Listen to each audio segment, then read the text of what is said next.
Alkisah di suatu desa terpencil di Jawa Tengah, ada seorang janda miskin. Ia tinggal bersama anak laki-laki yang bentuknya mirip periuk untuk menanak nasi. Karena anak laki-laki itu mirip dengan kendil, maka dikenal dengan nama Joko Kendil. Joko Kendil sangat rajin membantu Simbok. Setiap hari Joko Kendil dan Simbok bercocok tanam. Joko Kendil dan juga sering mencarikan kayu bakar untuk Simboknya. Joko Kendil sering diejek anak-anak kampungnya tetapi tidak dihiraukannya. Waktu pun berlalu, Joko Kendil sudah memasuki usia remaja. Ketika tidak membantu Simbok, Joko Kendil ke hutan untuk berburu. Selain berburu, Joko Kendil juga pandai menerbangkan dan membuat layang-layang. Joko Kendil membuat layang-layang yang sangat banyak hatta dibagikan kepada anak-anak di desanya. Tahun demi tahun, Joko Kendil tumbuh semakin dewasa, tapi tubuhnya tidak berubah, ia tetap seperti kendil. Suatu hari, Joko Kendil mengutarakan keinginannya menikah pada Simboknya. Mbok, sekarang aku kan sudah dewasa, aku ingin menikah. Apakah kamu sudah punya calon istri? Biar Simbok lamarkan. Aku ingin menikah dengan putri raja. Tolong lamarkan salah satu putri raja itu. Joko, apa kamu tidak punya calon lain? Putri raja itu menikahnya sama pangeran. Pokoknya aku ingin menikah dengan putri raja, Mbok. Akhirnya pada hari yang ditentukan, Joko Kendil dan Simboknya menghadap raja. Meskipun raja, aku berikan kebebasan kepada putri-putriku untuk menentukan calon suaminya. Biar mereka yang memutuskan lamaranmu diterima atau tidak. Raja memiliki 3 orang putri yang cantik jelita, yaitu Dewi Kantil, Dewi Mawar, dan Dewi Melati.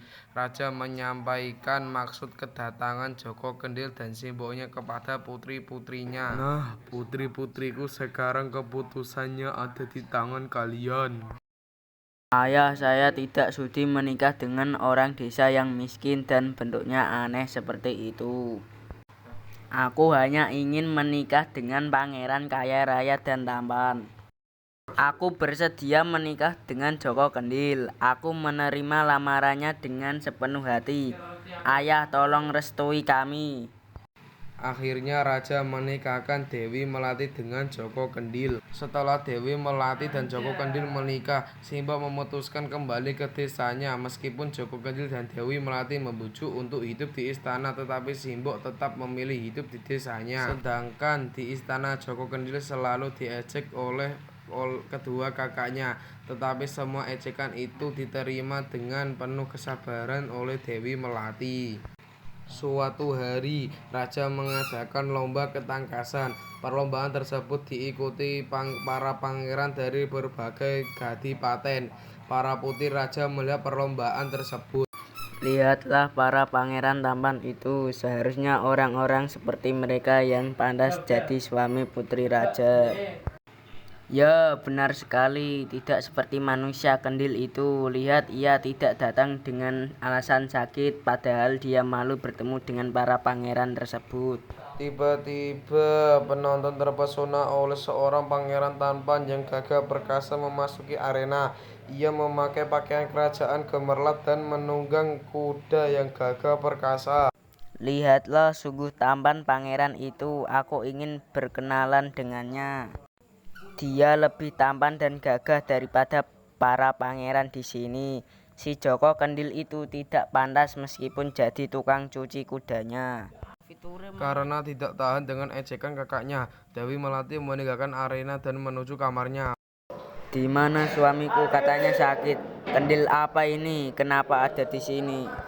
Dewi Melati yang marah karena ejekan kakak-kakaknya serta tidak menemukan suaminya, melampiaskan kekesalannya dengan membanting kendil tersebut. Hei, siapa kamu? Kamu tidak boleh seenaknya masuk ke sini. Cepat pergi. Aku suamimu, Joko Kendil. Pangeran yang ternyata wujud asli dari Joko Kendil itu menceritakan bahwa dirinya waktu kecil terkena kutukan penyihir. Tubuhnya dikutuk seperti kendil. Kutukan tersebut akan hilang jika ada orang yang terus mengangkat menjadi anak dan seorang perempuan yang rela menjadi istrinya. Kutukan bisa hilang jika sang istri menghancurkan kandil di dalam kamar. Setelah kembali ke wujud aslinya, Joko Kendil dan Dewi Melati menemui Simbok. Simbok sangat terkejut dan bahagia karena anak yang dibesarkan sangat tampan dan gagah. Namun Simbok tetap menolak ajakan Joko Kendil dan Dewi Melati untuk tinggal di istana. Pangeran dan Dewi Melati kembali ke istana dan hidup bahagia. Raja tidak malu memiliki menantu yang buruk rupa. Sementara Dewi Kandil dan Dewi Mawar merasa malu dan iri atas keberuntungan adiknya.